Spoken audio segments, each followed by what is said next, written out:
사람 사이의 어색한 침묵은 가끔은 거의 지옥처럼 느껴집니다. 뭔가 말을 해야 할 것만 같은 그 압박감 때문에 때로는 숨 막히는 기분까지 들기도 하죠. 근데 우리는 모두 알고 있습니다. 이 어려운 스몰 토크가 인간관계에서 사실상 필수 항목이라는 걸요. 그래서 오늘은 사족 붙이지 않고 핵심만, 그러나 빈약하지 않게 심리학적 배경까지 챙겨서 누구나 자연스럽게 스몰 토크 장인이 될 수 있는 기술을 이야기해 보겠습니다.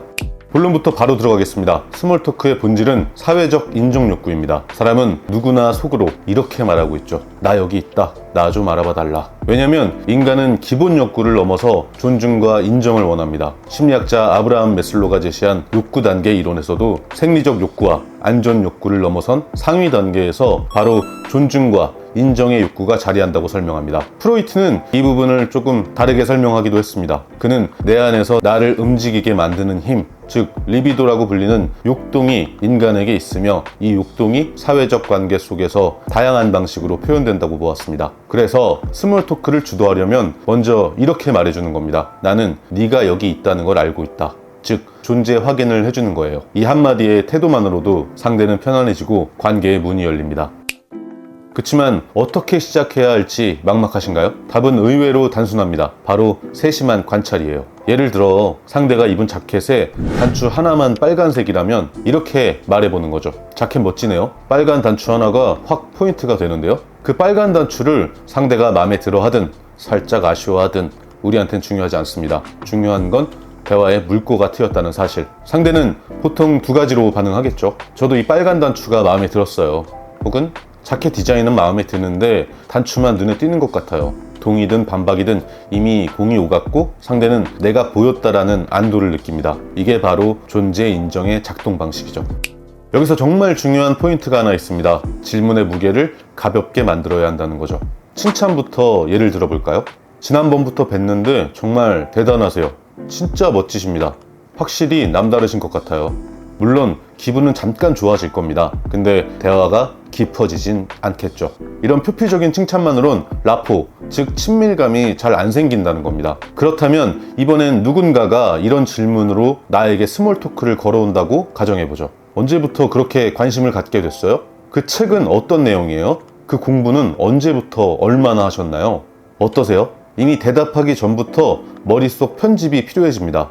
언제부터였더라? 어디까지 말해야 될까? 어떻게 요약해야 하지? 이게 바로 인지부화라는 개념입니다. 교육심리학자 존 스웰러가 제시한 이론인데요. 인간이 한 번에 처리할 수 있는 정보의 양에는 한계가 있다는 것을 설명하죠. 질문이 복잡하거나 사적인 맥락을 길게 꺼내야 할 때 사람은 피곤해지고 경계가 올라갑니다. 그럼 다시 빨간 단추 예시로 돌아가서 스몰 토크가 시작되었다고 바로 브랜드가 어디 거예요? 언제 샀어요? 가격은 얼마예요? 이렇게 구체적인 답이 필요한 질문을 하면 상대 머릿속에 기억 소환과 범위 편집 압박이 동시에 걸립니다. 그래서 이렇게 바꾸는 겁니다. 빨간색이 잘 받으시네요. 빨간색 좋아하세요? 이러면 선택지는 단순해지는 거죠. 네, 포인트 컬러로 좋아해요. 아니요, 그냥 디자인이 마음에 들어서요. 짧게, 가볍게, 바로 티키타카. 요령은 이겁니다. 생각의 깊이를 요구하지 않는 질문으로 상대가 즉각 선택만 하면 되도록 선택지를 만들어주는 것. 그 순간 이 사람은 말하기 편하다라는 암묵적 신뢰가 생깁니다. 구체적인 질문은 설명이 필요하지만 감각적 디테일은 설명이 필요 없습니다. 예시를 몇 개 더 들어볼게요. 팔찌 별 모양이 눈에 띄네요. 반지 라인이 되게 고급지네요. 아, 커피 향이 진하네요. 원두가 스모키한가요?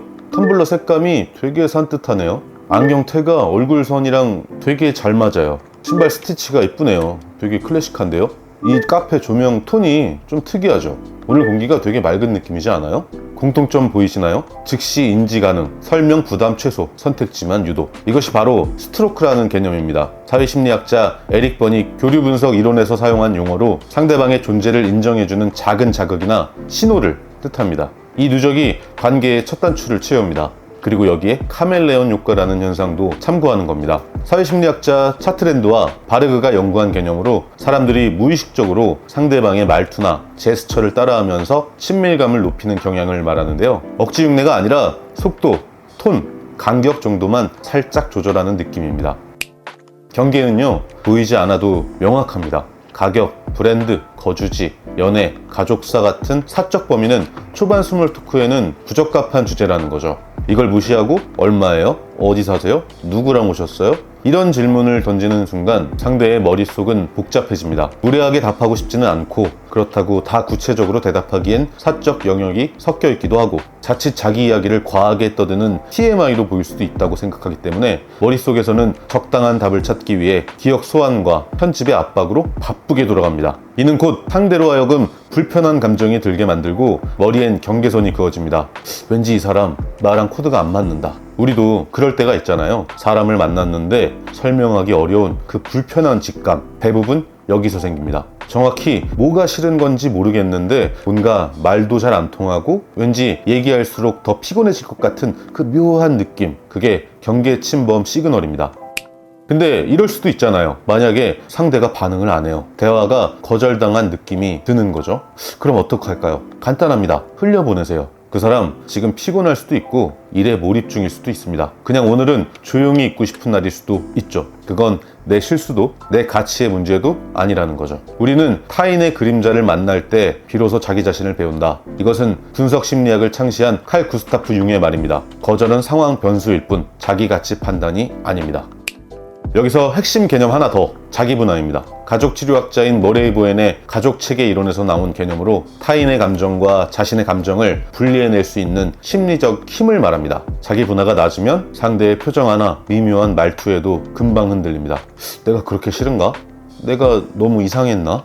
이렇게 감정 융합으로 빨려 들어가 버립니다. 반대로 자기 분화가 높으면 상대 감정과 내 감정을 분리해서 봅니다. 저 사람이 지금 피곤한 상태인가 보다. 타이밍이 안 맞았나 보다. 이렇게 해석하는 거죠. 자기 분화가 높은 사람은 가볍게 던지고 가볍게 흘려보내는 게 됩니다. 그래서 스몰 토크가 되려 가벼운 게임처럼 느껴져요. 다시 말해 거절받을 용기가 스몰 토크의 기본이라는 것이죠. 근데 이게 사실 말이 쉽지 무섭잖아요. 거절당하면 어떡하나? 지루해하면 어떡하나? 나랑 이야기하기 싫으면 어떡하나? 이런 생각들이 우리의 입을 잠그죠. 이게 부딪혀보고 실행하다 보면 근육처럼 단련이 되기도 하는데요. 혼자 하는 훈련이 어렵게 느껴지신다면 어렵지 않게 연습하는 방법이 있습니다. 이 구체적인 방법은 제가 방법과 양식을 공유했던 이전 영상을 고정 댓글과 설명글에 링크를 남겨두겠습니다. 필요하신 분들은 한번 확인해 보시면 도움이 되실 거예요. 마지막으로 어쩌면 가장 중요한 것은 바로 진심입니다. 가짜 관심은 금방 들통납니다. 눈빛, 호흡, 말의 속도에서 다 나오죠. 반대로 진정성은 상대에게 관용을 만듭니다. 이 사람 진심이네 하는 초기 호감 점수가 붙죠. 브레네 브라운이라는 연구자는 이렇게 설명합니다. 진정성은 모든 인간관계에서 신뢰를 형성하는 가장 중요한 자산이라고 말했습니다. 즉 진심은 플러스 보너스 점수예요. 설령 말이 조금 서툴어도 실수가 있어도 나를 좋은 사람으로 기억되게 만듭니다. 우리 실전 연습 루틴도 한번 이야기해 볼까요? 템포부터 잡아보죠. 관찰, 1초 멈춤, 중립 코멘트, 가벼운 선택 질문, 여유 있게 멈춤. 이 템포를 기억하시고 단계별로 이어가면 수월하게 스몰 토크가 가능합니다. 그리고 1단계, 소품 1개 코멘트. 안경테 선이 이쁘네요. 2단계, 소품, 선택 질문. 빨간색 좋아하세요? 3단계, 환경 코멘트. 조명 톤이 은근히 따뜻하죠? 4단계, 환경, 선택 질문. 이 자리 소음이 좀 덜하지 않아요? 5단계, 취향, 가벼운 범주. 고소한 커피 좋아하시나봐요. 6단계, 미세 미러링, 톤, 속도, 호흡만. 억지는 안 됩니다. 이는 앞서 말한 카멜레온 효과를 활용하는 방식입니다. 7단계, 전부 섞기. 단 사적 정보 라인은 넘지 않는 겁니다. 이 방식은 로버트 치알디니가 영향력의 법칙에서 설명한 상호성 규칙에도 부합합니다. 작은 호의를 주면 상대도 자연스럽게 반응을 돌려주려는 심리가 작동한다는 원리죠. 일주일 동안 하루에 한 단계씩 해보는 것도 좋은 방법이 됩니다. 자, 스몰 토크는 억지가 아닙니다. 존재 확인으로 시작하고 능동적 관찰로 물꼬를 트고 생각의 깊이를 요구하지 않는 가벼운 선택 질문으로 이어가고 경계선을 넘지 않으며 무엇보다 진심을 담는다. 오늘부터 주변 사람들의 빨간 단추들을 한번 찾아보세요. 팔찌의 작은 별, 텀블러의 질감, 조명의 색온도, 신발의 스티치.